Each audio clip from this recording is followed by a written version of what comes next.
Hello my dear students তোমালোক আটাইকে এটি নতুন ভিডিওলৈ আন্তৰিক স্বাগতম জনাইছো। আজি আমি নৱম শ্ৰেণীৰ অসমীয়া মূল পাঠ্যপুথিৰ 6 নম্বৰ পাঠ অন্যৰ প্ৰতি ব্যৱহাৰ এই পাঠৰ লগত জড়িত পাঠভিত্তিক প্ৰশ্নোত্তৰ আৰু অতিৰিক্ত প্ৰশ্নোত্তৰ আলোচনা কৰিব লৈছো। অন্যৰ প্ৰতি ব্যৱহাৰ নামৰ এই পাঠটিৰ লেখক সত্যনাথ বৰা। মৰমৰ ছাত্ৰ-ছাত্ৰীসকল, তোমালোকে চাই আছা তোমালোকৰ মৰমৰ YouTube channel best exam guide. আহাচোন বাৰু প্ৰথমতে আমি পাঠভিত্তিক প্ৰশ্নোত্তৰ আৰু পৰৱৰ্তী খণ্ডত আমি অতিৰিক্ত প্ৰশ্নোত্তৰসমূহ আলোচনা কৰিম। পাঠভিত্তিক প্ৰশ্নসমূহ আমাৰ কিতাপৰ 24 আৰু 25 নম্বৰ পৃষ্ঠাত দিয়া আছে। তাৰে প্ৰথম প্ৰশ্ন এনেকৈ দিয়া আছিল, সাৰথি পুথিখন কাৰ ৰচনা? আমি ইতিমধ্যে গম পাইছোঁ যে সাৰথি নামৰ পুথিখন সত্যনাথ বৰাদেৱে ৰচনা কৰিছে। পৰৱৰ্তী প্ৰশ্ন, কি নজনাৰ নিমিত্তে বহুত মানুহে জীৱনত নানাবিধ উপদ্ৰৱ ভুগিবলৈ পায়? মানুহে মানুহৰ লগত কেনেদৰে ব্যৱহাৰ কৰিব লাগে আৰু কেনেকৈ চলিলে সংসাৰত সুখে সন্তোষে কাল নিয়াব পাৰি তাক নজনাৰ বাবে বহুত মানুহে জীৱনত নানাবিধ উপদ্ৰৱ ভুগিব লগা হয়। আমি বহু মানুহেই নাজানো যে আমি কেনেকৈ অন্য মানুহৰ লগত ব্যৱহাৰ কৰিব লাগে বা আমাৰ আচৰণ কেনে হ'ব লাগে, আৰু যদি আমি সেইখিনি নাজানো তেন্তে আমি বহু সময়ত বিভিন্ন ধৰণৰ অসুবিধাৰ সন্মুখীন হ'ব লগা হয়। পৰৱৰ্তী প্ৰশ্ন, কোনটো শ্ৰেণীৰ মানুহৰ শত্ৰু সৰহ? সৰহ মানে বেছি। আনৰ লগত কেটেৰা মাৰি কথা কোৱা খিংখিঙীয়া শ্ৰেণীৰ মানুহৰ শত্ৰু সৰহ। সজ ব্যৱহাৰৰ অনুপান কি? এইটো অতি দৰকাৰী প্ৰশ্ন, প্ৰায়ে পৰীক্ষাত দিয়া থাকে। নম্ৰতা সজ ব্যৱহাৰৰ অনুপান। পৰৱৰ্তী প্ৰশ্ন, মনত অহংকাৰ ৰাখি মুখত নম্ৰ হ'লে মানুহক কি কৰা হয়? মনত অহংকাৰ ৰাখি মুখত নম্ৰ হ'লে মানুহক চল বা চলনা কৰা হয়।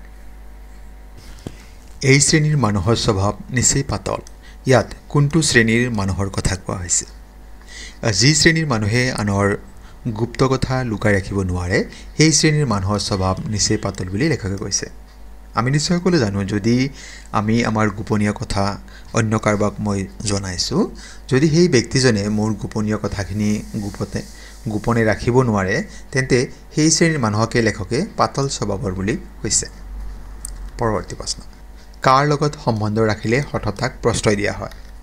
সৎ মানুহৰ লগত সম্বন্ধ ৰাখিলে সততাক প্ৰশ্ৰয় দিয়া হয়। বহল ব্যাকৰণ পুথিখন কাৰ ৰচনা?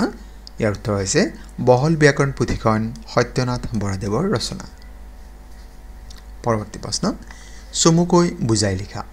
ব্যৱহাৰ প্ৰণালীক সামান্য কথা বুলি কিয় ওলাই কৰিব নোৱাৰি? ইয়াৰ উত্তৰটি এনেকুৱা হ'ব, ব্যৱহাৰ প্ৰণালীক সামান্য কথা বুলি ওলাই কৰিব নোৱাৰি কাৰণ মানুহৰ প্ৰতি মানুহে কৰা আচাৰ ব্যৱহাৰৰ ওপৰতে সমাজ জীৱনৰ সুখ আৰু শান্তি নিৰ্ভৰ কৰে। আচাৰ ব্যৱহাৰ বেয়া হ'লে জীৱনত নানা উপদ্ৰৱ ভুগিব লগা হয়। বহুত চৰিত্ৰৱান মানুহে অসজ ব্যৱহাৰৰ ফলত আন মানুহৰ গৰিহণাৰ পাত্ৰ হয়।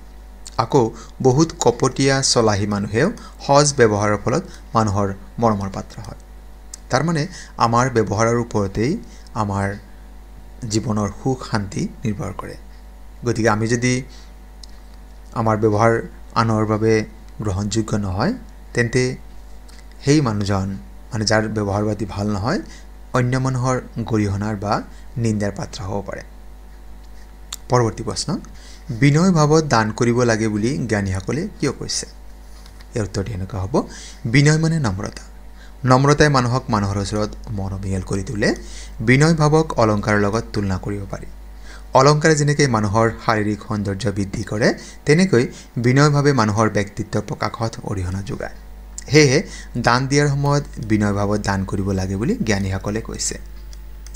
বিনয়ী ভাৱত দান কৰিলে মানুহৰ মাজত মৰম চেনেহ আৰু শ্ৰদ্ধাভক্তি আদি গুণৰ বিকাশ হয় আৰু সামাজিক জীৱনো সুখৰ হয়। নিশ্চয় আমি এইখিনি বুজি পাইছোঁ আৰু এইখিনি লিখিলে আমাৰ এই প্ৰশ্নটিৰ উত্তৰটি সম্পূৰ্ণ হ'ব। পৰৱৰ্তী প্ৰশ্ন আগবাঢ়িছোঁ। তাৎপৰ্য ব্যাখ্যা কৰা। নম্ৰতা সজ ব্যৱহাৰৰ অনুপান। ইয়াৰ উত্তৰটি এনেকুৱা হ'ব, নম্ৰতা সজ ব্যৱহাৰৰ অনুপান উক্ত কথাষাৰ সত্যনাথ বৰাদেৱৰ অন্যৰ প্ৰতি ব্যৱহাৰ নামৰ পাঠটিত সুন্দৰভাৱে ব্যাখ্যা কৰিছে। সজ ব্যৱহাৰে মানুহৰ সামাজিক জীৱন সুখ আৰু সন্তোষেৰে ভৰাই তোলে। নম্ৰতা বা বিনয় ভাৱ হৈছে সজ ব্যৱহাৰৰ এক অন্যতম অনুপান বা উপাদান। নম্ৰ ব্যৱহাৰে মানুহক মানুহৰ ওচৰত মৰমিয়াল কৰি তোলে বিনয় ভাৱক অলংকাৰৰ লগত তুলনা কৰিব পাৰে অলংকাৰে যেনেকৈ মানুহৰ শাৰীৰিক সৌন্দৰ্য বৃদ্ধি কৰে তেনেকৈ বিনয়ভাৱে মানুহৰ ব্যক্তিত্ব প্ৰকাশত অৰিহণা যোগায় লোকৰ মাজত নম্ৰ ভাৱ থাকিলে মুখেৰে আপোনা আপুনি মিঠা মাত ওলায় কিন্তু মনত অহংকাৰ ৰাখি মুখেৰে নম্ৰতা প্ৰকাশ কৰিব বিচাৰিলেও কেতিয়াও প্ৰকৃত নম্ৰ হ'ব নোৱাৰে নিশ্চয়খিনি তোমালোকে বুজি পাইছা যে নম্ৰতা হৈছে এটি মানুহৰ অলংকাৰৰ নিচিনা ইয়ে মানুহক অন্যৰ ওচৰত মৰমিয়াল কৰি তোলে যেনেকৈ অলংকাৰে মানুহৰ শাৰীৰিক সৌন্দৰ্য ধুনীয়া কৰি তোলে একেদৰে নম্ৰ ব্যৱহাৰেও মানুহক অন্য ব্যক্তিৰ ওচৰত তেওঁ ধুনীয়াকৈ উপস্থাপন কৰে পৰৱৰ্তী প্ৰশ্ন আগবাঢ়িছোঁ আমি সোণৰ জেউতি অমান্য কৰিলে নকমে ইয়াৰ উত্তৰটি এনেকুৱা হ'ব সোণ এবিধ অতি মূল্যৱান উজ্জ্বল ধাতু ইয়াৰ দ্বাৰা অলংকাৰ তৈয়াৰ কৰা হয় ইয়াৰ উজ্জ্বলতাক কোনেও অস্বীকাৰ কৰিব নোৱাৰে আৰু অস্বীকাৰ কৰিলে সোণৰ মূল্য নকমে সোণৰ উপমাৰ দ্বাৰা লেখকে ইয়াকে বুজাব খুজিছে যে মান্যৱন্ত অৰ্থাৎ গুণী লোক সদায় মানুহৰ ওচৰত মৰম সন্মান আৰু গুৰুত্ব পায় কিছুমান মানৱীয় গুণ যেনে নম্ৰতা অকপট আচৰণ দয়া পৰোপকাৰ আদিয়ে মানুহক মান্যৱন্ত কৰি তোলে কিন্তু সমাজত এনে কিছুমান লোক আছে যিসকলে মান্যৱন্ত লোকৰ কথা অমান্য কৰে আৰু সুযোগ পালে তেনে লোকৰ লগত চল কৰিব বিচাৰে কিন্তু তেনে কৰিলে মান্যৱন্ত লোকৰ গুণ অকণো নকমে ঠিক সোণৰ দৰে যাৰ গুণ অস্বীকাৰ কৰিলেও ইয়াৰ মূল্য হ্ৰাস নাপায় যিখিনি গুণৱান ব্যক্তি আছে গুণী ব্যক্তি আছে সেই লোকসকল সোণৰ দৰে হয় সমাজৰ বহু মানুহ আছে যিবিলাকে সেই গুণৱান ব্যক্তি বা মান্যৱন্ত লোকক অস্বীকাৰ কৰিব যায় বা তেওঁলোকৰ উপদেশ আদি মানি ল'ব নোখোজে কিন্তু এনে কৰাৰ ফলত মান্যৱন্ত বা গুণৱান ব্যক্তিজনৰ গুণৰ অলপো মূল্য হ্ৰাস নাপায় যিদৰে কোনোবাই যদি সোণৰ মূল্য তেওঁ অস্বীকাৰ কৰে তাৰ দ্বাৰা সোণৰ মূল্য অলপো নকমে গতিকে এইখিনি লিখিলে আমাৰ এই প্ৰশ্নৰ উত্তৰটি সম্পূৰ্ণ হ'ব পৰৱৰ্তী প্ৰশ্ন বিপৰীত অৰ্থক শব্দ লিখা মানে বিপৰীত অৰ্থ বুজোৱা শব্দ লিখিব লাগে ইয়াতে বহুতকেইটা শব্দ দিয়া আছে সুখ সন্তোষ সজ চৰিত্ৰৱন্ত কপটীয়া মিঠা বিনয় নম্ৰতা লঘু উচ্চ নিন্দা গুপ্ত দুখ গহীন আদ্যৱন্ত এই শব্দকেইটাৰ বিপৰীত অৰ্থ বুজোৱা শব্দ লিখিব লাগে সুখ শব্দৰ বিপৰীত অৰ্থ হৈছে দুখ সন্তোষ অসন্তোষ সজ অসজ চৰিত্ৰৱন্ত ইয়াৰ বিপৰীত অৰ্থ বুজোৱা শব্দ হৈছে চৰিত্ৰহীন কপটীয়াৰ বিপৰীত হৈছে উদাৰ মিঠাৰ বিপৰীত কি হ'ব তিতা বিনয় মানে নম্ৰ তাৰ বিপৰীত কি হ'ব উগ্ৰ নম্ৰতা ইয়াৰ বিপৰীত হ'ব উগ্ৰতা লঘু শব্দৰ বিপৰীত শব্দ হ'ব গুৰু উচ্চ নিচ নিন্দা ইয়াৰ বিপৰীত হ'ব প্ৰশংসা গুপ্ত মানে যেটো লুকাই থকা ইয়াৰ বিপৰীত হ'ব প্ৰকাশ্য দুখ ইয়াৰ বিপৰীত হ'ব গুণ গহীন চঞ্চল আদ্যৱন্ত দৰিদ্ৰ গতিকে আমি নিশ্চয় সকলোৱে জানো যে যেতিয়া আমি বিপৰীত শব্দ লিখিব দিয়ে আমি সেইখিনি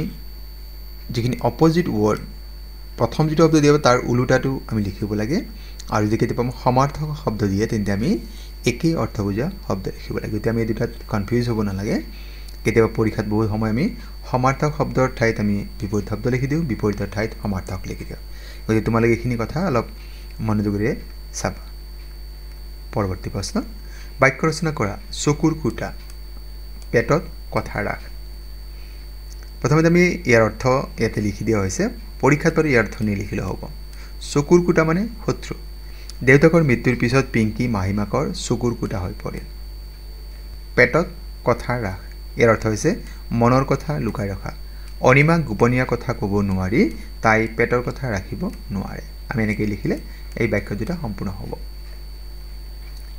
এতিয়া আমি জানিম অতিৰিক্ত কিছু প্ৰশ্ন আৰু তাৰ উত্তৰসমূহ প্ৰথম প্ৰশ্ন দি আছে অন্যৰ প্ৰতি ব্যৱহাৰ পাত্ৰীৰ লেখকগৰাকীৰ নাম কি উত্তৰ হ'ব সত্যনাথ বৰা সত্যনাথ বৰাদেৱে ৰচনা কৰা যিকোনো দুখন গ্ৰন্থৰ নাম লিখা উত্তৰটি হৈছে সাৰথী আৰু চিন্তাকলি সত্যনাথ বৰা পেশা বা বৃত্তি কি আছিল সত্যনাথ বৰা পেশাত এগৰাকী উকিল আছিল কোন ঠাইত সত্যনাথ বৰাৰ জন্ম হৈছিল 1860 চনত গুৱাহাটীৰ ভৰলুমুখত সত্যনাথ বৰাৰ জন্ম হৈছিল বহল ব্যাকৰণ নামৰ গ্ৰন্থখনৰ প্ৰণেতা কোন ইয়াৰ উত্তৰটি হৈছে সত্যনাথ বৰা গুৱাহাটীৰ পৰা প্ৰকাশিত কোনখন মাহেকীয়া কাকত সত্যনাথ বৰাদেৱে সম্পাদনা কৰিছিল উত্তৰ হ'ব জোনাকী সত্যনাথ বৰাদেৱৰ হাৰুৱা মৌলিক বিষয় ৰচনা কোনবোৰ আলোচনীত প্ৰকাশিত হৈছিল আসাম বন্ধু মৌ জোনাকী বিজুলী আদি আলোচনীত প্ৰকাশিত হৈছিল মৰমৰ ছাত্ৰ-ছাত্ৰীসকল আজিৰ বিষয়বস্তু ইমানেই তোমালোকে আজিৰ বিষয়বস্তু আৰু ইয়াৰ উপস্থাপন কেনে পালা কমেণ্ট যোগে জনাবাচোন আৰু পৰৱৰ্তী ভিডিঅ'টো কোনটো বিষয়ৰ কোনটো পাঠৰ বিচাৰিছা কমেণ্ট বক্সত জনাব বুলি আশা থাকিল আৰু তোমালোকৰ বিনম্ৰ অনুৰোধ যদি প্ৰথমবাৰৰ বাবে আমাৰ চেনেলটি চাই আছা আমাৰ চেনেলৰ বিষয়বস্তু আৰু ইয়াৰ উপস্থাপন ভাল পাইছা চেনেলটি সাবস্ক্ৰাইব কৰিবলৈ আশা থাকিল আৰু ভিডিঅ'সমূহ লাইক কমেণ্ট আৰু শ্বেয়াৰ কৰিবা আৰু আজিৰ ভিডিঅ' সম্পূৰ্ণকৈ চোৱাৰ বাবে তোমালোকক জনাইছোঁ অশেষ অশেষ ধন্যবাদ